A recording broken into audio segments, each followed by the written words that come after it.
కానీ పెట్టుకునేది నుదుటి పైన. విలువ ముఖ్యము కాదు, ఎక్కడ పెట్టుకుంటామో అనేదే ముఖ్యము. ఉప్పులాగా కటువుగా మాట్లాడేవాడు నిజమైన మిత్రుడు. చక్కెరలాగా మాట్లాడి మోసగించేవాడు నీచుడు. ఉప్పులో పురుగులు పడ్డ దాఖలాలే లేవు, తీపిలో పురుగులు పడని రోజే లేదు. ఏడుస్తూ ఈ లోకానికి అడుగెడతావు, ఏడుపుస్తూ లోకాన్ని వదిలి వెళ్ళిపోతావు. రమ్మన్న సమార్గంలోకి ఎవ్వరూ రారు, వద్దన్న చెడు మార్గాన్ని ఎంచుకుంటారు.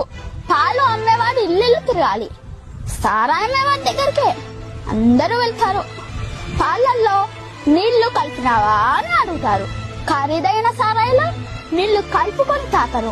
పెళ్లి ఊరేగింపులో బంధుమిత్రుల ముందు వడ్డు వెనకాల, శవయాత్రలో శవము ముందు బంధుమిత్రులు వెనకాల.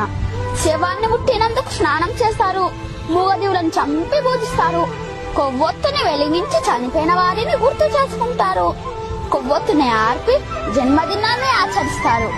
హే మానవ, పుట్టినప్పుడు జాతకము, మధ్యలో నాటకము, చావగానే సూతకము, అయినా గదు జనుల మధ్య కౌతకము.